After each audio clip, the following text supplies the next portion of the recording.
Well, greetings, APWU sisters and brothers, APWU family. Great to be here with you again on our monthly live stream, communicating directly with the members, not only sharing, but hearing from you and learning from you as well. And of course, welcome to our friends and allies who have joined us this evening.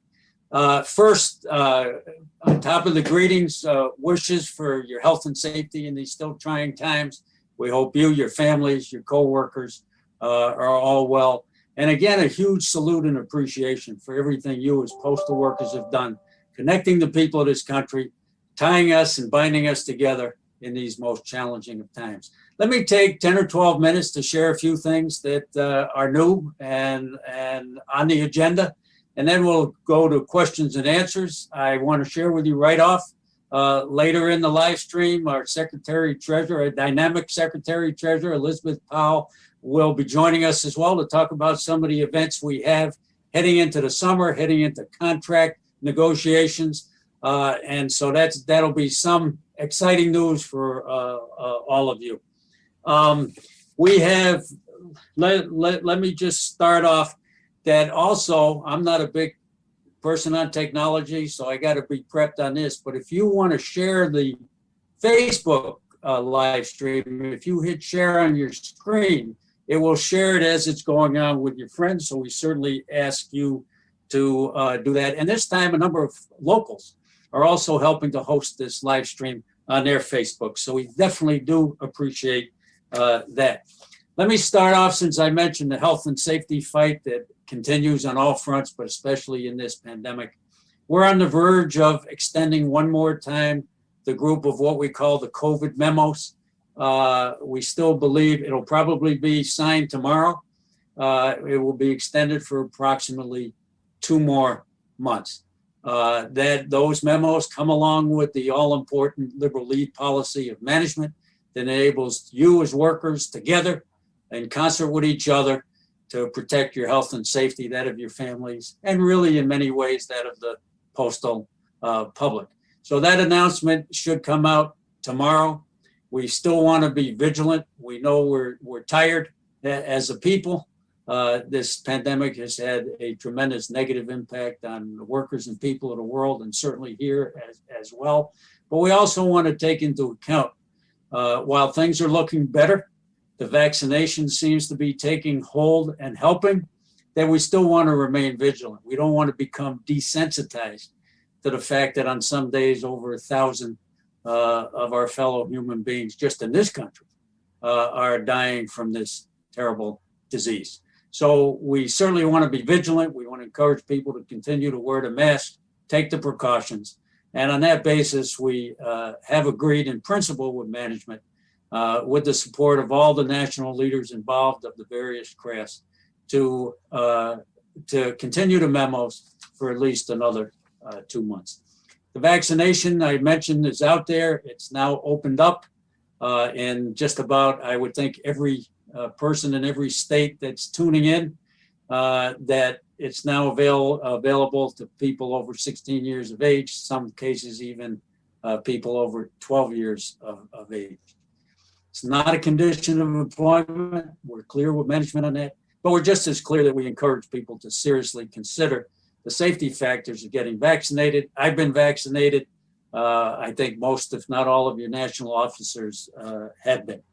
Let me talk a little bit about the Postal Board of Governors, because there's some very big news there, and you've all had an important role to play. We now have 3 new governors that have been now not just nominated by the President, Joe Biden, but now confirmed by the Senate.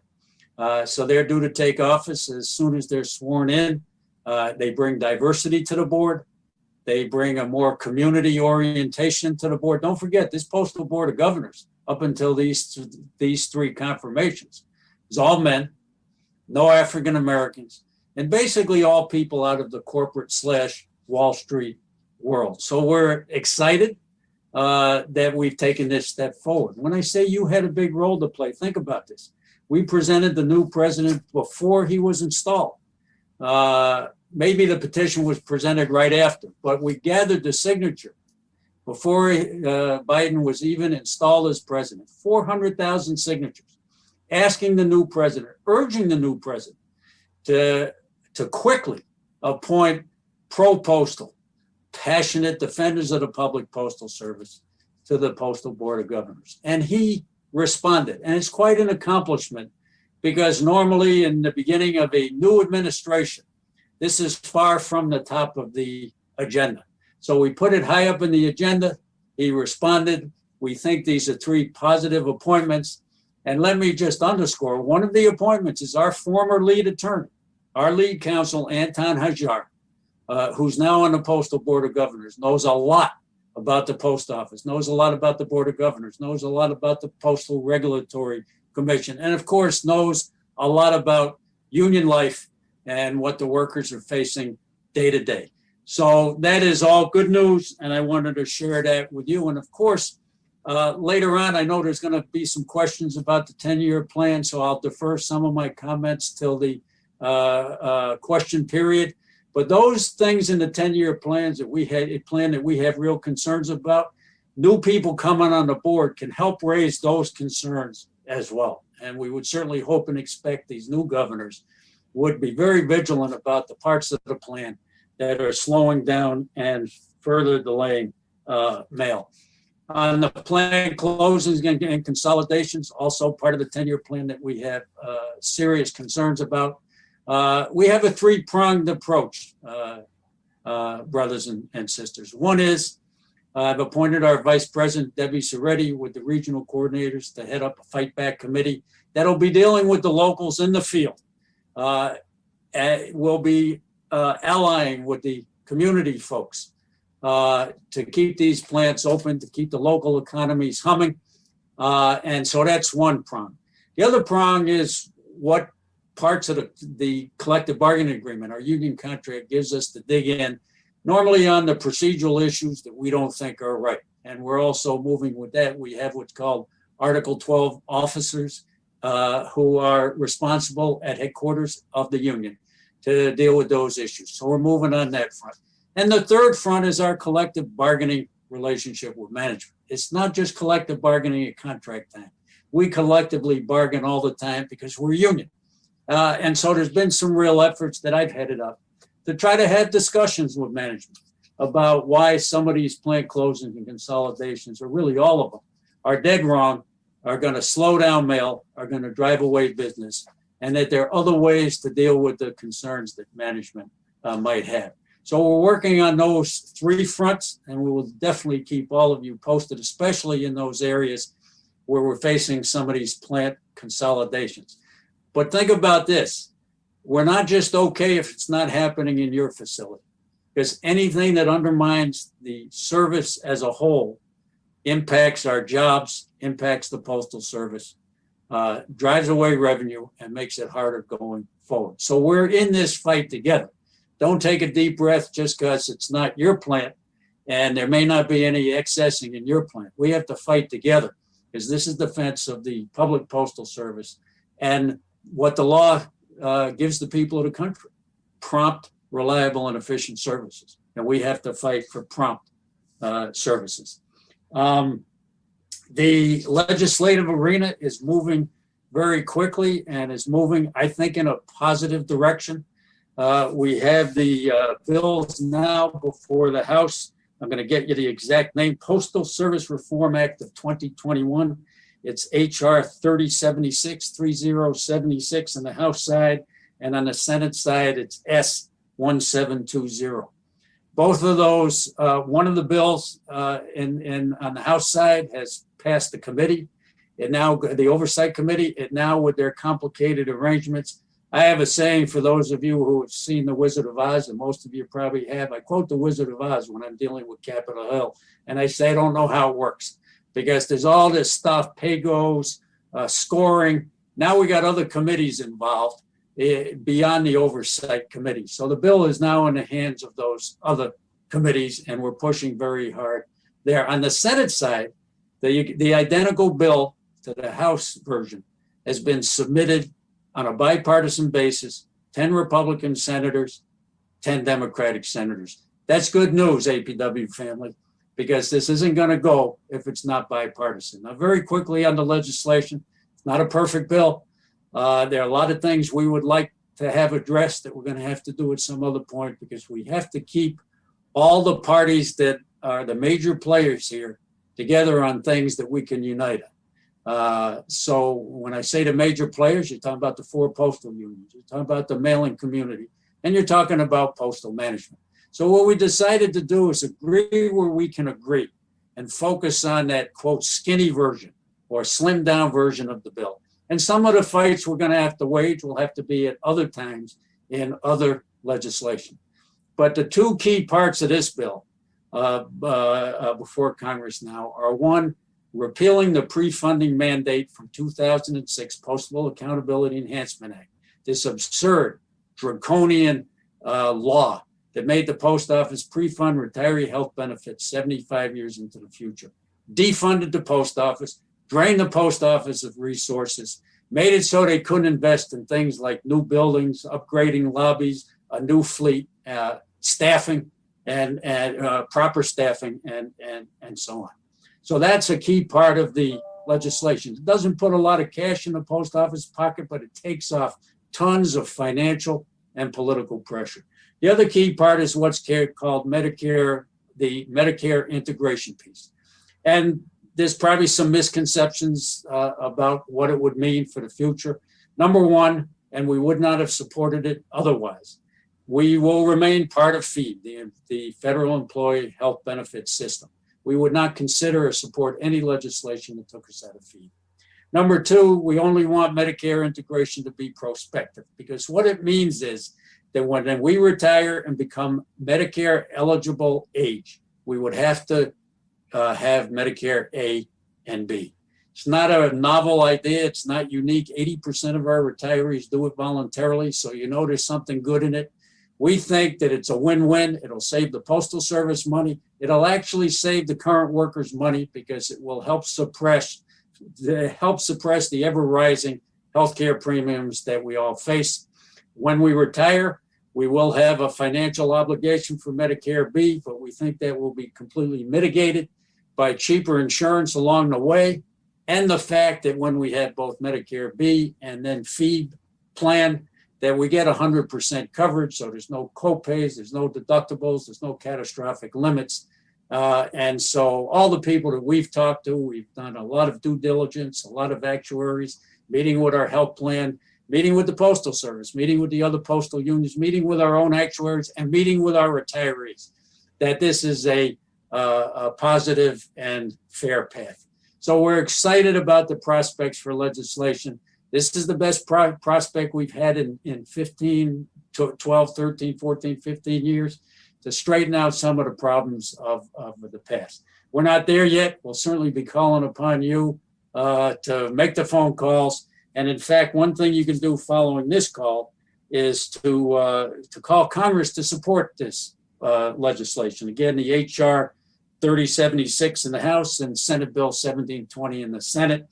And you can call, you can go to our website, of course, but the number is 844-402-1001. And we would certainly appreciate all those calls that are placed into our elected representatives about the importance of passing postal reform. Again, it's not perfect. We don't have any magic wands. We realize that the bill has to be bipartisan to pass. And so there were some compromises made, but we think overall it'd be a very positive step forward. And then, of course, we're heading into contract negotiations. Our contract expires September 20th. As most of you probably know, we open negotiations soon. Later on in the live stream, Sister Powell will share with you some of the events that we have leading up to it. So I won't do that now, only to say that we are we're prepared. Your leadership, your core negotiating committee is made up of myself as the lead negotiator, our executive vice president, Debbie Soretti, our secretary treasurer, Elizabeth Powell, our industrial relations director, who's also the chief spokesperson at the table, Van Zimmerman, and then the 4 craft directors, Brother Lamont Brooks in the clerk craft, Brother Adu Balagan in the maintenance craft, Brother Mike Foster in motor vehicle craft, and Brother Stephen Brooks in the support services craft. Of course, other officers and key staff are deeply involved. We're excited. It's not going to be easy. It's always challenging. It's challenging in good times. It's challenging in difficult times. But we're cautiously optimistic together because we're union. That's what gives us the power and leverage at the bargaining table, that we will be able to secure a positive, hopefully a voluntary agreement where we can put it out to the rank and file committee for their approval to go out to a vote to all of you. So we will keep everybody posted on that, but it's around the corner. Sister Powell later on will also share with you who won the slogan contest. We appreciate everybody participating because look, at the end of the day, our power at the table is not me. It's not your core committee. It's that we are union, and what gives us our power is not our individual role. And we're going to take our individual role seriously. We're going to make the good arguments and do all the prep.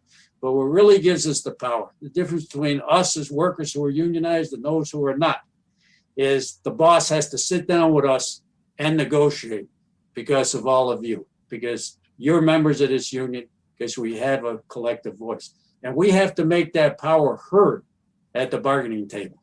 You can't leave us alone up there, and we can't leave you alone out there. We're in this together. We're going to row hard and row together. And again, later on in the segment, Sister Powell will share with you some of the events we have to build that power going forward. So I'm going to stop and ask Steve DiMatteo if we can get to some questions, because in many ways it's more important to hear from you than for you to continue to hear from me. So I want to hear what's on your mind. Some of the questions I know came in advance, and some are coming in as we indeed speak. We're never going to be able to answer every question, but believe me, we look them over, we take them seriously, and we try to focus on the questions that we're getting asked multiple times, because that's an indication that it's really on a lot of members' minds. So, Steve, let's hear from the members out there. Thanks, President Dimondstein. It's nice to be with you again. The first question comes from Renee. She's in Ottawa, Kansas. She's asking about the 10-year plan and asked, what exactly are they, the Postal Service, trying to achieve from slowing down the mail to a crawl and making all of our premium services something thoroughly unspecial? Well, Renee, it's a very good question. And of course, that's the disturbing part of the plan. There's a number of things in the plan we've talked about before that we like. We think they're imaginative. We think they're creative. We got to expand services. We got to use the retail footprint to do it and grow packages. So there's some of that. But the real disturbing part of the plan is exactly what you just hit on, which is there's also a moving of the goalpost and a slowing down of the mail. I can't speak to their motivation. I can't read their minds. I'm not a fly on the wall. They seem to be functioning from, look, let's not deny that there aren't challenges. There are. First class volume is way down from 15 years ago. Letter and flats are generally down, and the pandemic did intensify that process. But packages are up, and the pandemic intensified that direction of things. So the objective and the issues is what we're focused on. So we are intervening on those issues where we can that we feel are going to slow down the mail. So for example, the Postal Service has gone to the Postal Regulatory Commission to lengthen the time that first class mail travels based on distance. That's the idea, taking more off planes, putting it on trucks. We have helped organize an input from the public, something never seen before. You should all be very proud of. Over 70,000 interventions have been sent to the Postal Service because the Postal Service itself has to do a posting about their intent and to open it up for public comment. In the drastic changes in service standards in 2011, 2012, there were something like 4,000 comments. We already have over 70,000 comments. So hats off to all of you and the members of the public who are speaking up. Those efforts will be translated and shared in some form with the Postal Regulatory Commission. We want to make sure that all those things that the people rely on us for, whether it's social security checks, medical information, medicines, our birthday cards, our Mother's Day card, whatever it is, that it's there promptly, our mail ballots, it's there on time, and it's there promptly. So we're certainly with you that, Renee, that the Postal Service is something special, should be something special, and that something special should be maintained. And you can't, part of what makes us special is how much the public supports us on a bipartisan basis, over 90%.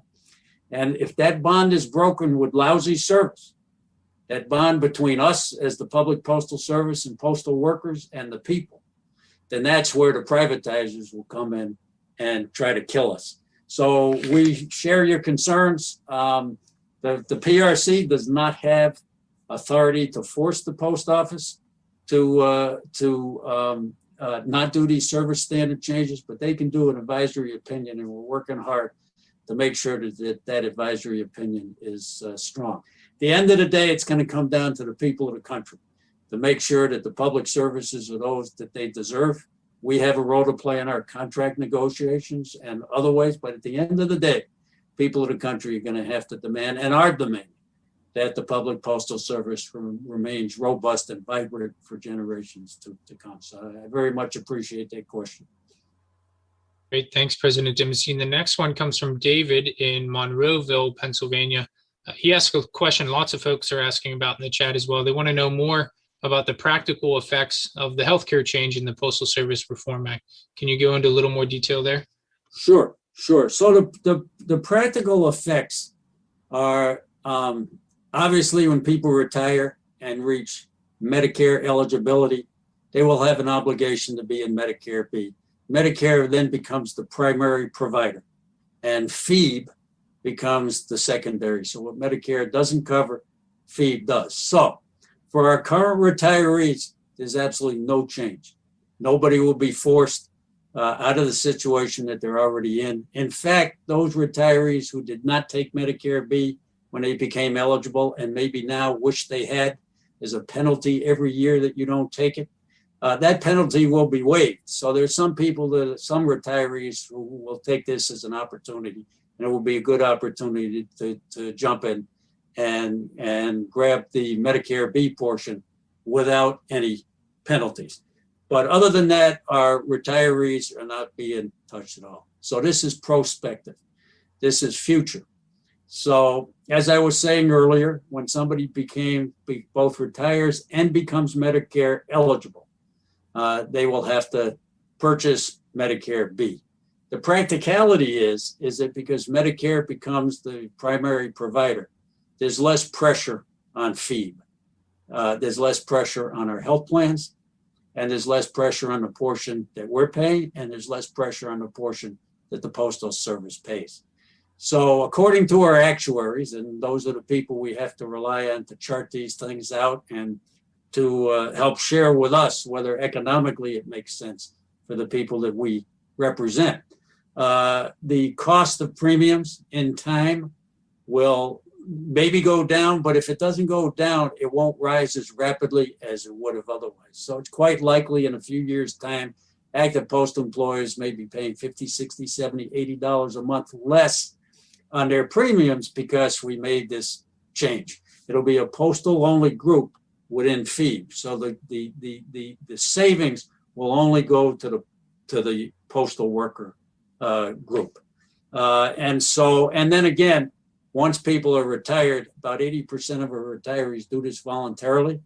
Those who are in both Medicare B and FEB will then have basically 100% covered. So it's a huge security blanket. The other thing we've done, and we fought to get this into the draft bill, is there are exemptions. For instance, our disabled vets who get their medical care through the VA would have no benefit, and neither would the Postal Service for that matter, by being forced into Medicare B. So they would be exempted under those conditions. People who retire outside of the country where there's no access to Medicare, they will be exempted. Places where there's no Medicare coverage, they will be exempted. So we've put in some backstops to make sure that people are not throwing away and wasting money, and nobody's getting the benefit under those situations. So it will be a change. The other thing that the bill does is, and it's a key part of it, is that when the Affordable Care Act came in, there was something called the Employee Group Waiver Program, which was a taxpayer-funded pool of money that was used to lower the drug care costs. You may recall that the drug companies left, Big Pharma left all the way to the bank with that bill, because they actually got a provision in there that the government could not use the economy of scale to lower drug prices and force the companies to lower their drug prices. But they did get in a taxpayer based fund that would help lower the drug prices. The post office was not allowed in that fund because the Congress did not include any federal workers, because their health insurance and their drug coverage is already coming out of the taxpayer. So they said, well, if it's coming out of the taxpayer, we don't need to do the special taxpayer thing over here, except the postal workers and the Postal Service was not part of the taxpayer base. This bill would correct that, and it would allow the post office and our health plans, the FEL health plans, to have access to the employee group waiver discounts for prescription drugs, which again will be a win-win. It'll be a win for the workers, and it will help reduce the insurance costs for the Postal Service. So those are some of the practical applications. I believe if the law passed soon, it won't be effective until 2023. But we want to make sure that, again, it's only prospective. People can plan for it. People can fully understand the pros and the cons. So that's it for now on that. But we're certainly going to keep everyone posted. And I urge people not to get into the sort of, well, it's going to destroy our health plans. It's taking us out of FEB. It's not taking us out of FEB. Those are just not true statements. And we would not support it if it was taking us out of FEB. Thanks very much, President Dimondstein. We've got one more question ready for you now. That comes from Jim in Webster, New York. Jim's getting ready for contract negotiations and wants to know what should we do about non-union employees who undermine the union but receive all the benefits of our CBA? Well, Jim, that's a question that it's close to home for all of us. It's an outrage that we live in a country where the law allows this to happen. These right-to-work laws that say that the non-members get the same benefit as the members. And of course, really, we don't all get the same benefit, because the undermining, as you put it, you're right, undermining the union weakens us all, and we all have less wages and benefits because of that. We just launched a new organizing drive, so we encourage all of you to get involved, trying to sign up the non-members in this period where we're heading into negotiations. Negotiations cost the dues-paying members. This is what the dues are for. We gladly pay for it. It's going to cost us millions of dollars, and we want people to step up and say, look, I have a responsibility also. So I think part of the way we deal with the non-members is, as those 80+% of us who voluntarily know that this is the right thing, we got to deal with those non-members. We got to sign them up. We got to have the honest exchanges with them. We got to put it to them that we're tired of people riding our backs. And the organizing campaign is a good opportunity to do that.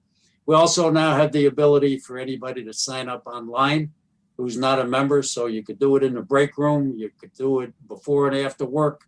And use that tool to help sign up the non-members. My experience, I come out of Greensboro, North Carolina. My experience with the non-members is it took a conversation and being really blunt with people about how their coworkers feel. When they find out that their coworkers are in the union and expect everybody in the union, and had those conversations, even if they're unpleasant conversations at times. That's the best way to deal with the non-members, I think. The best way is people can get all the letters from me. They're going to continue to get all the letters from me, from our good organizing director, Anna Smith, local presidents talking to the non-members all the time. But at the end of the day, I think it's the co-workers that have the most influence to break down those walls and make sure everybody's in the union. We tell the non-members, and really we tell the members this too. The union cannot be a spectator sport where you're letting other people take the field and just sitting in the stands, either cheering it on or doing nothing. We need for everybody to be part of this team. And the 20% so non-members, you're exactly right, are undermining us, are making it harder for all of us to make the kind of gains that we really deserve and need. And all power to all of us to get, we want everybody in the union. There's no good excuse. And I say that because those who are not in the union, it's an excuse just not to pay dues. And break it down coworker to coworker and let people know where you stand and where we stand and get them signed up. And by the way, we would love a change in the law that says if you're not in the union, you don't get the benefits of what the union has won, what the dues paying members have secured. Thanks, Steve. Listen, if it's okay with you, I'd like to turn it over to our illustrious Secretary Treasurer, Elizabeth Powell, to share with you some of the events that we have coming up. And of course, when she's done, you may have some questions that you'd like to direct at her as well as me. So Liz Powell, are you there? I'm here, President Dimondstein. And by the way, we've gotten this far so far without freezing up. So I'm feeling pretty good, sisters and brothers out there. It's all yours, Liz.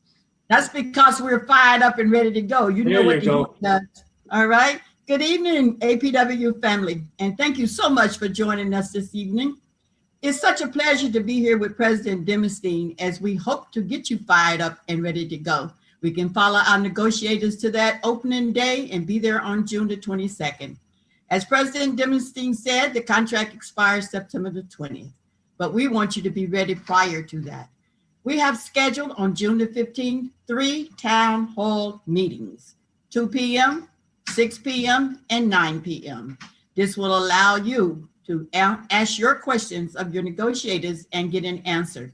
You can either send your questions in advance or you will be able to type them in the Q&A and get an answer right then and there. We want you to join us. That's June the 15th, 2 p.m., 6 p.m., and 9 p.m. And if you haven't registered already, go to www.apwu.org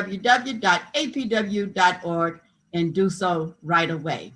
Along with that, June the 21st, that's the big night, from 7 to 10 p.m., we will be having our contract kickoff rally with a lot of our supporters who showing their support for postal workers and how much they represent and appreciate postal workers and will stand with us during our struggle for a decent contract that's representative of you, our membership.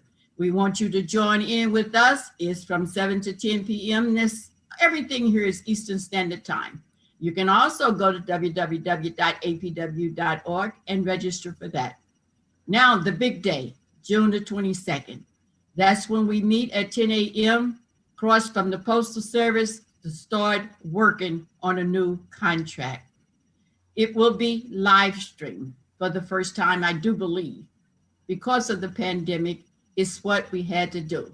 But the good thing, there is an agreement that you all will be able to watch it. Soon as we get the link, we will publicize it so that you can sign up and be ready to watch it. Along with getting prepared for June the 22nd, we have mailed each member 2 stickers to show that on that special day, you're sticking with your union and you're showing that support and you're showing it to not only each other, but to the world. Wear those stickers with pride and make sure you wear your union gear on June the 22nd. Now, I get so excited about those 3 events. I don't want to forget to invite you to APW's 50th birthday party. We have a great celebration coming July the 1st, 2021, 50 years of progress, and it's been a long struggle. You see the sign behind me, 51 years and 3 months ago was the postal strike. Look at what's up there. It's almost the same thing we're fighting for today. They always say the more things change, the more they stay the same. but we are prepared to represent you beginning June the 22nd. Looking forward to that. Now, President Dimondstein mentioned our slogan winners. Contract campaign, the cats are on the move. They're meowing in your neighborhood as we speak. If you need any assistance from them, don't hesitate to contact them. We have 23 liaisons that's ready to get you and your membership fired up and ready to go. The slogans were great. We ended up with 3 of them, and they are being very helpful to us. If I can scoot over this way, this was our second place winner. Union strong all day long. We're going into negotiations with APWU, our union, our contract, our future. Number 3, the fight for our future starts today.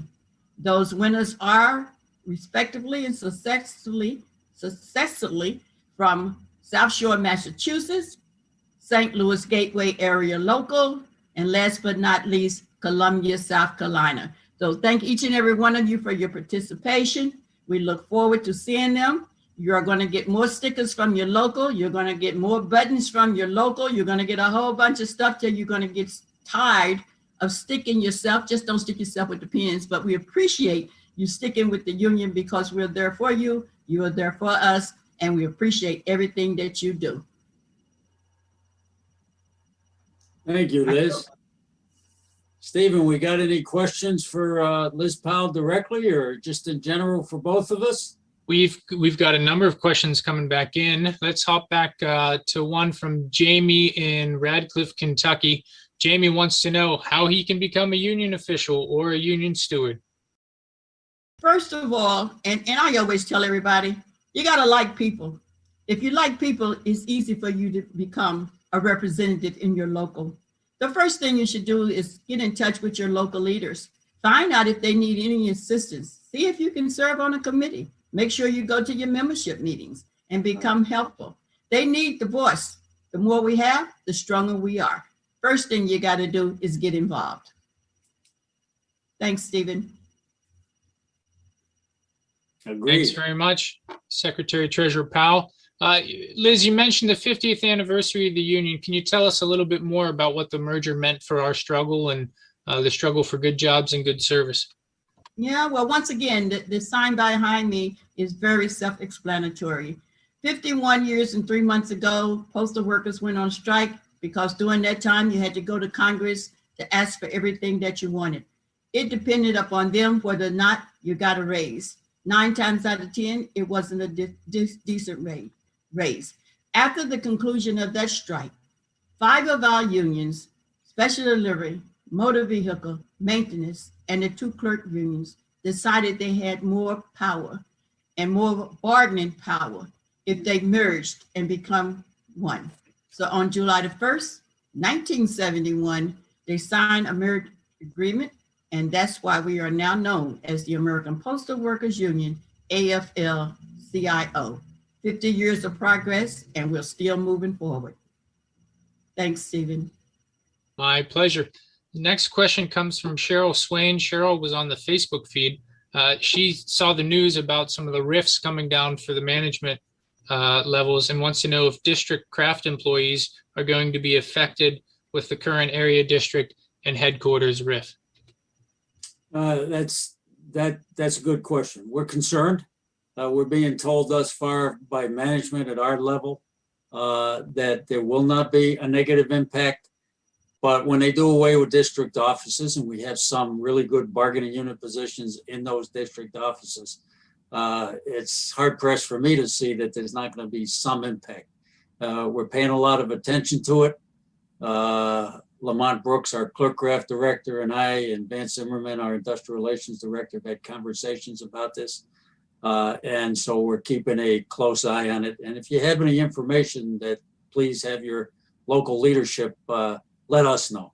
As of now, we're being told that there's not going to be a negative impact, but time will tell. We certainly are, when they flatten out, there's too many managers, there's too many supervisors, not enough of us doing the work. So it's like, in principle, we don't have a huge problem with management restructuring as long as it doesn't affect our bargaining unit employees in the process. So that's what we're keeping an eye on. Thank you very much. Next question comes from Tammy Austin. Tammy was on Facebook as well. She must be a retail clerk and wants to know if there's been any discussion of getting back some of our lost jobs. She says she's an RMPO Nifty, working 6 hours of overtime every week in her APO, not by choice. What's cooking on the retail side? Well, it's in terms of the jobs itself and the Nifty versus the full-time and so on, I would certainly encourage the sister to contact her local leadership to take a look at the hours worked and whether that can create a full-time position. We certainly want to, on the retail side, number one, we think that in many cases is understaffing there as well. Management has taken some positive steps to address, or at least begin to address the understaffing in mail processing. But we're pressing them hard to address some of the understaffing on the retail side. The most exciting thing on the retail side, although I think it's going to be a struggle to make even the good things of this 10-year plan see the light of day, is that there's some understanding that the retail footprint, this wonderful national infrastructure that belongs to the people of the country with trusted employees, a trusted public entity, can do so much more. And so there is real potential in the retail side, whether it's more financial services, whether it's local business connecting with local customers, however the infrastructure can and should be used. We have some exciting prospects there. And if those things take hold, more relationships with the government, more services, that would certainly enhance the hours of our retail clerks and the job security of our retail clerks. Look, just like the mail, retail is changing. Less people are sending their bills through the mail. Less people are purchasing stamps to do it. So the question for us, is what are we going to do in a creative way to build up the services that the people of this country need and that the Postal Service is in a great position to provide. In terms of negotiations, we certainly want our PTFs to get better work hour guarantees, better path to full-time regular positions. We certainly want our PSEs on both sides of the house, on the retail and the mail processing, to have a better path to career. So there's certain things that will be mixed into the national contract talks. And we also, in those contract talks, we're going to continue to negotiate for the people of this country, not just for us who are doing the work, but for the people of the country for the best and expanded services. And if we can win some of those things, then that will certainly help the retail clerks as well. And by the way, send in any thoughts you have. We didn't have a national convention this year because of COVID. Actually, I should say last year, and we put it off again this year. So we asked people to send in their thoughts on negotiations. We have 7,000 or 8,000 surveys that were filled out. If you haven't done it, it's not too late. We pay a lot of attention to what's on the minds of our members out there. So if you have any thoughts on how best to deal with the retail side, send them in, please. Thanks, President Dimondstein. The next set of questions, you just mentioned the pandemic. It's not over yet. Getting lots of questions about the FEL leave yet again. This one comes from Carl. Wants to know what he can do if EFEL leave is being denied by management. And maybe I'll follow up with one other EFEL question after Carl's. Okay. Look, they immediately contact your supervisor or postmaster and tell them you want to see your union representative to deal with the issue. It's a law. Understand that the union did not negotiate the provisions of the law or the implementation. It's been done by the Office of Personnel Management. We have asked our Industrial Relations Director, Vance Zimmerman, has asked OPM for some clarifying, questions to get some clearer answers. We're still waiting for the answer on that. But if you're having EFEL denied and you come up under the criteria of the law, definitely see your shop steward, and then we'll push that up the line if they can't get it resolved. And shop steward, local leadership, state leadership, It'll come up to our level through the regional coordinators, the business agents, and the regional coordinators. So stay in touch with on that. It's an important law. It's got some challenges, like I say, because we did not negotiate the provisions, and there's only so much money that Congress allocated to the EFEL. And one concern we have is that those funds may run out, and if they do, we'll be back before Congress trying to fix that. We played a big role as a union, Sister Judy Beard, our legislative political director, in getting this written into the American Rescue Plan. And now, of course, we have to make sure that management is forced to enforce it properly. So please just ask for your union representative, see if you can get it started there. And then it'll come up the line and we'll see if we can get it resolved. Another related question, President Dimondstein, we saw this a few times in the chat as well, is the application of the EFEL request with respect to PTFs or folks that may not have an 80-hour schedule in a pay period. If they're working the 80 hours, can they still get paid for the 80 hours, even if that's not their usual schedule? If you've got any clarity there, I'm sure folks would appreciate that. Well, I'm going to be honest with you. That's the first time I've been hit with that question, so I don't have a lot of clarity. I would think that generally speaking, what people are eligible for is generally the average hours that they would normally be working.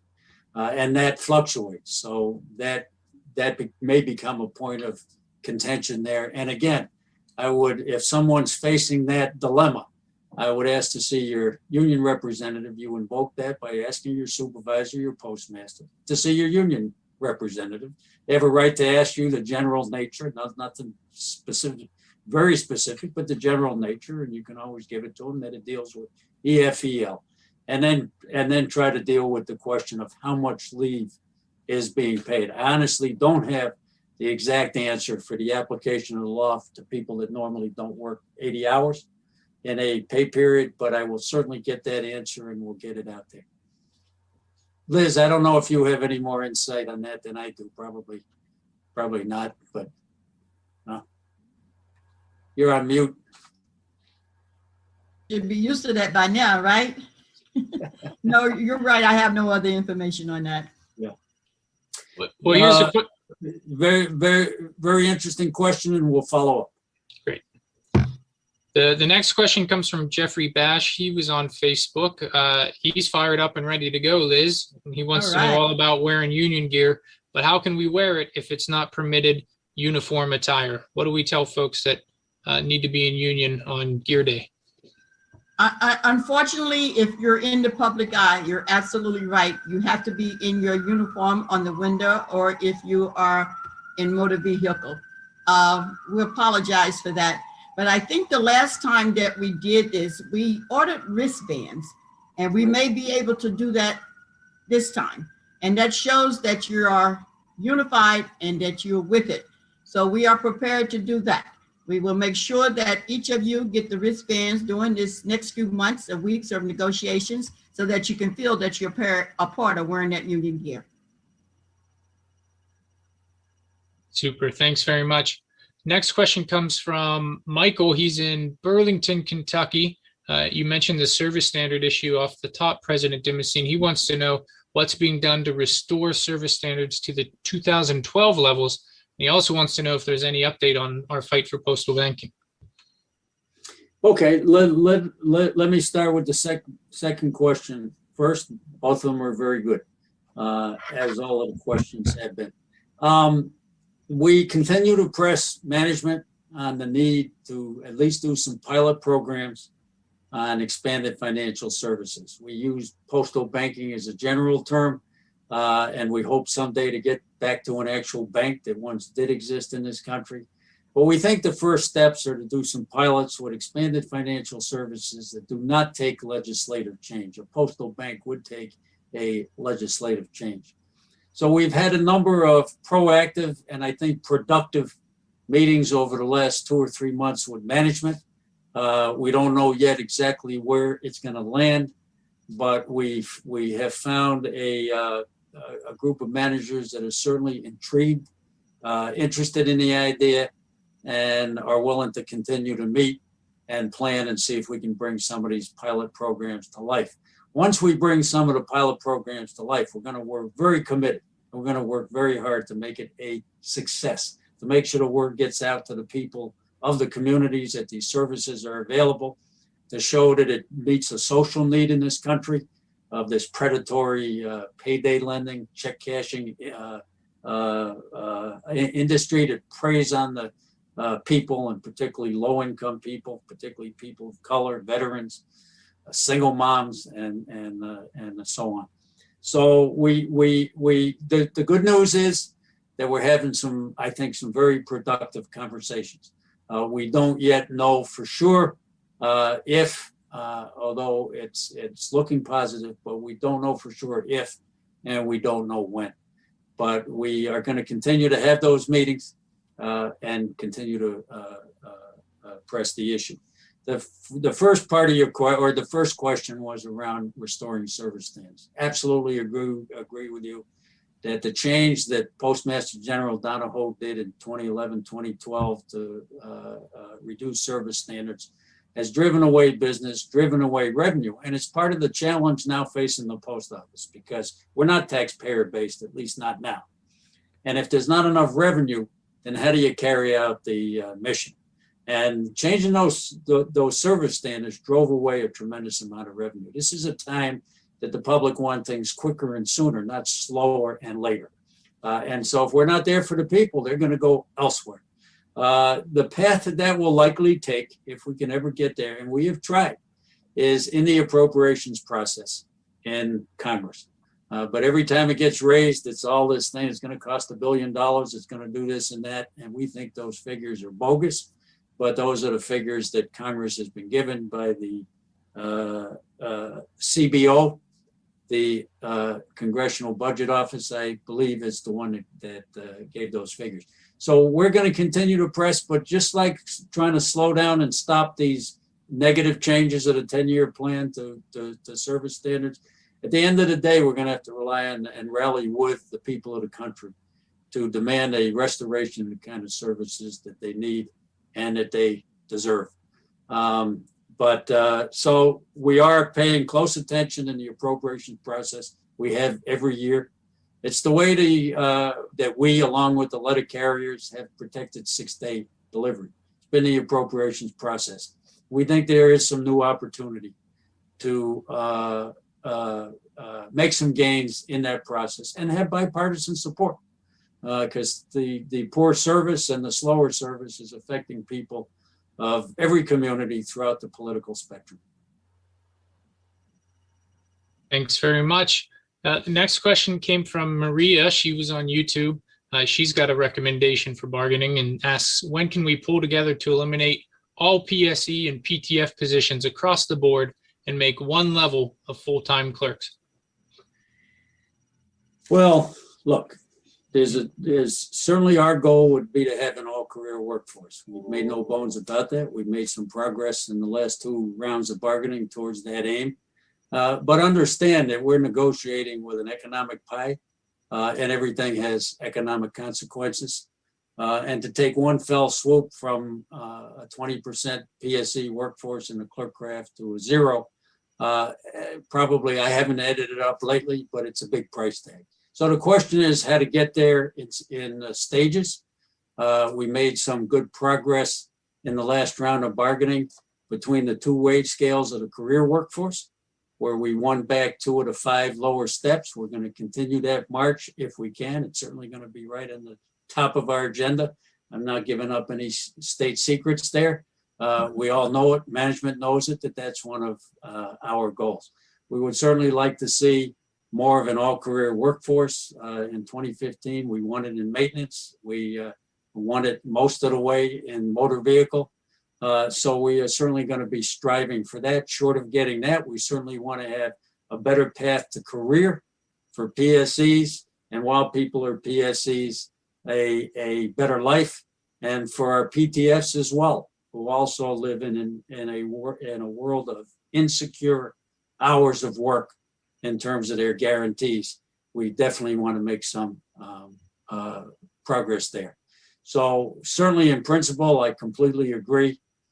In life, it's going to be quite a battle to get there. And that's where we all got to be working together, signing up those non-members, putting on the stickers, sending the message from the workroom floor all the way to headquarters that we're united for a good contract. And part of that is that path towards a more all-career workforce for all postal workers. Thanks, President Dimondstein. Next two questions I'm going to combine into one. They come from Angie Florence and Jessica Allen. They were both asking about post office closures and reductions in hours. Angie works in a small office, I gather, and said she's hearing rumors about small offices being closed. And Jessica Allen is worried about level 18 offices having their hours reduced. Is there any credence to their concern? Yes. That's the other part of the 10-year plan that we're vehemently opposed to. And again, I just want to emphasize, we're not throwing out the baby with the bathwater. There's some decent things in there that if we fight for, likely will help the post office. But the things that are bad, they're bad. That's why I've dubbed the plan the good, the bad, and the ugly after the movie.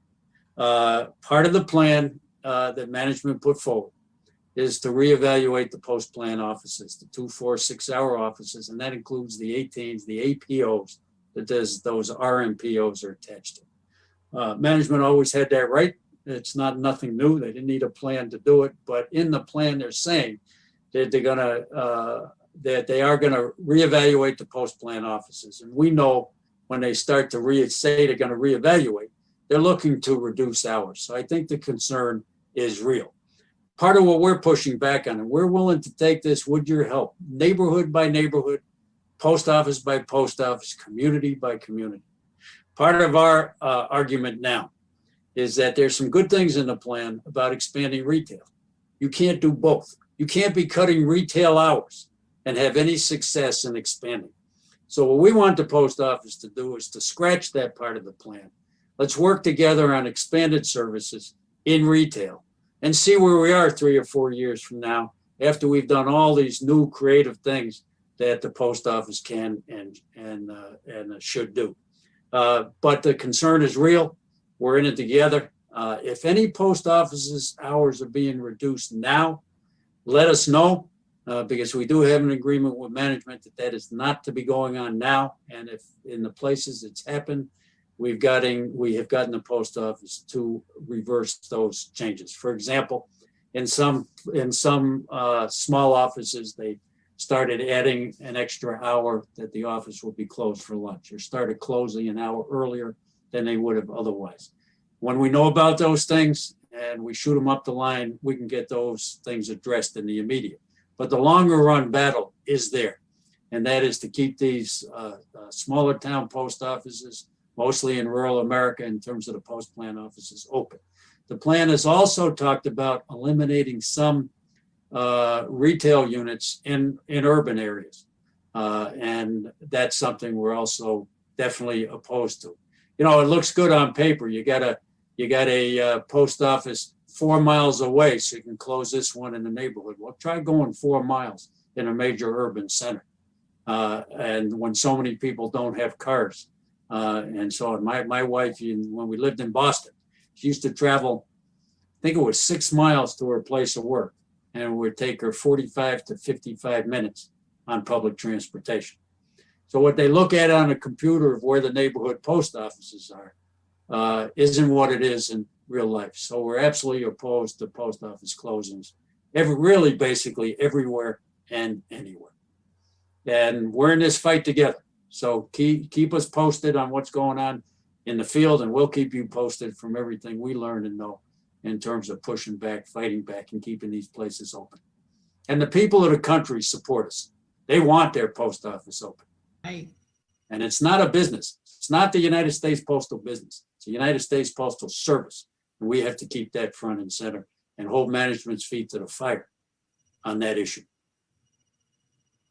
Great. Thanks, President Dimondstein. We've got time for maybe 1 or 2 more questions.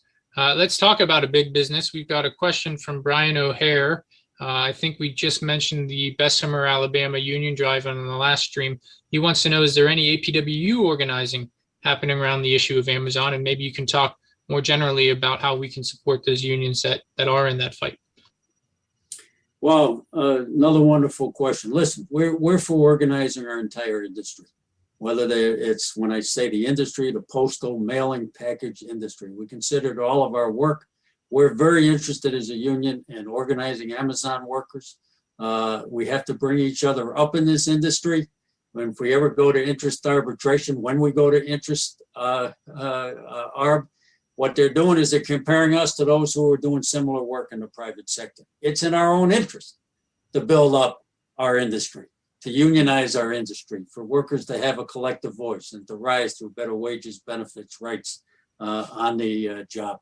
So the key to organizing Amazon is, in a sense, it's all of you. The real key is the workers in Amazon. But you probably know, so the people on this webinar, on this live stream, know people that work at Amazon, or know of people. We have PSEs that used to work at Amazon that came into the post office a year or two ago and still know people at Amazon. You cannot organize by wishing it into being. Hats off to the courageous workers of Alabama that took on this incredibly wealthy CEO and company that threw everything at them. Illegal activity, coercion, intimidation, threats, everything you could think of to try to force the people to vote no. It worked temporarily. It's not going to work in the long run, in my view. We're happy to work with the other unions. The key for us is that Amazon has to be unionized, not necessarily which union does it. And it's bigger than any one union. It's a giant company everywhere. So we're hoping that we'll have kind of call it a union crusade to organize Amazon. And I think that's what it's going to take. If we get into turf wars on who gets the members, what union does it, who gets the credit, we're probably never going to organize Amazon. But we're in the mix. It's definitely our industry. We have talked to Amazon workers in a number of places, but talking and then getting to an actual organizing campaign that can win is a whole nother question. Anything you can do to help, get a hold of us. We have organizers in the field that can jump on this. They're very skilled, and we definitely need to do our part. We had a few people assigned to help out with the Bessemer campaign. They were making phone calls to workers, and we will certainly do that when other unions have stepped up, like the RWDSU did in Bessemer. Time to be bold. They were bold. We can build on their boldness. It was a loss, but it was a loss based on lies, based on intimidation, and based on coercion. So I'm glad to get that question, because some people sometimes look at us as an island unto ourselves. But what happens to workers in our industry and workers in general has a deep impact on us, and vice versa. So we're in the fight. Send us any folks that you know. But definitely the Bessemer campaign, I think, really whetted the appetite of a lot of Amazon workers and workers in general. 77% of the population, when polled, supported the workers in Bessemer, Alabama, efforts to organize a union at Amazon. That is phenomenal. So let's carry that forward, and certainly we're ready to do our part. Stephen, it looks like we're almost out of time, or we are out of time. You can wrap it up. Okay, I think I should. Mark, just with one little quick thing. Don't forget, text contract to 91990 for future updates on negotiations. Stay safe and be well. Okay, Prez. Okay, Liz, thank you for that. 91990. Great. So listen, it's been great to be here with you. I as long as you're all interested out there and continue to do this, I would love to continue to do it. It's important for us as leaders to stay in touch with you. It's been hard during this COVID world. So I very much appreciate your time, your questions, your thoughts. And I hope we're sharing information that's useful to you. I got a nice note after the last call from somebody listening. We have all sorts of people on these live streams. We got elected local officers, elected state officers, and we got concerned members. And it was a letter from a concerned member who listened to the conversation and said, I think maybe in my workplace, things can change in terms of the staffing. And so it was all based on the program. I was thrilled that the person was in listening, put the person in touch with their state reps to try to see if her problem and her concern can be fixed. So please tune in. Again, it's great to be here. You with the live stream. We spent a little less time on the contract this time because we got June 15th town hall meeting that's strictly around the contract, not just with me, but with your entire negotiating committee. So we'll see you all then.